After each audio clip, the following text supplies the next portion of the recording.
नमस्कार सभी को। दोस्तों, बिहार को सियासत यानी कि राजनीति की जननी कहा जाता है और माना जाता है कि वहाँ का बच्चा-बच्चा राजनीति पेट से ही सीख के आता है। इसीलिए बिहार में राजनीतिक खिचड़ी हमेशा पकती रहती है। लेकिन खिचड़ी के समय में खरवास से पहले ये पकावट कुछ ज़्यादा ही हो जाती है और इस समय इतनी ज़्यादा हुई है कि पटना की खिचड़ी दिल्ली तक महक रही है। क्यों महक रही है? क्योंकि जेडीयू के एक दिग्गज नेता हैं, नीतीश कुमार के दशकों के साथी रह चुके हैं, केसी त्यागी जी। उन्होंने प्रधानमंत्री मोदी को एक पत्र लिखा।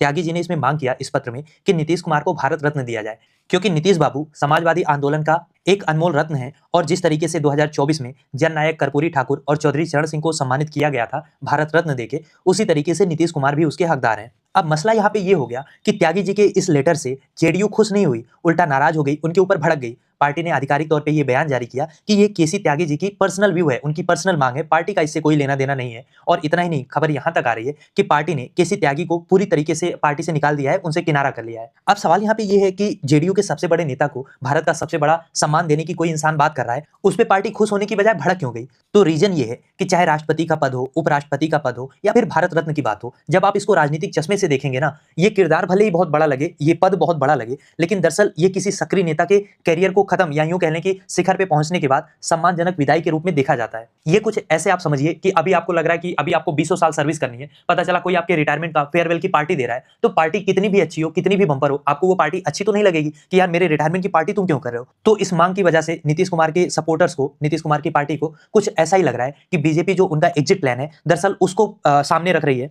और केसी त्यागी को इसमें मोहरे के रूप में यूज किया जा रहा है। देखिए, बीजेपी के साथ प्रॉब्लम ये है कि वो बिहार में अपना सीएम देखना चाह रही है। अगर ये नीतीश कुमार को जबरदस्ती हटाने की कोशिश करते हैं तो सबसे बड़ी दिक्कत ये है कि 85 विधायक उनके पास खुद हैं। कल को वो और कहीं से गठबंधन करके हो सकता है कि वैसे भी सीएम की कुर्सी पे बचे रहें। उससे भी दिक्कत ये है कि अगर मान लो बीजेपी नीतीश को जबरदस्ती कुर्सी से उतार भी देती है तो बिहार का ओबीसी महिला वोट बैंक, जो नीतीश की कोर स्ट्रेंथ है, वो बीजेपी से छिटक सकता है। शराबबंदी, महिला सशक्तिकरण जैसे जो बड़े फैसले नीतीश कुमार ने अपने टेन्योर में लिया है, वो उनकी छवि एक ग्लोबल थिंकर की बनाती है, एक ऐसा नेता जिसको पक्ष भी चाहता है, विपक्ष भी चाहता है। और आजकल के कड़ाके की ठंड में जब नीतीश कुमार सरकारी प्रोजेक्ट्स का मुआयना करते देखे जा रहे हैं तो हेल्थ ग्राउंड पे भी उनको नहीं हटाया जा सकता। एज की बात तो बीजेपी कर भी नहीं सकती क्योंकि उसमें मोदी जी फिर घिर जाएंगे। इसीलिए बीजेपी ने ये भारत रत्न वाला फार्मूला आगे बढ़ाया, क्योंकि अगर नीतीश कुमार को भारत रत्न मिल जाता है तो फिर उनके समर्थकों के लिए ये कहना भी मुश्किल होगा कि उनके साथ अन्याय हुआ, उनके नेता के साथ छल हुआ। बीजेपी बड़े ही सम्मानजनक, बड़े ही एलिगेंट तरीके से ये कह पाएगी कि अब तो हमने आपके नेता को देश का सबसे बड़ा सम्मान दे दिया और अब उन्हें आराम करने दीजिए, बिहार की कमान नई पीढ़ी यानी कि बीजेपी को सौंप दीजिए। मतलब सांप भी मर जाए और लाठी भी ना टूटे,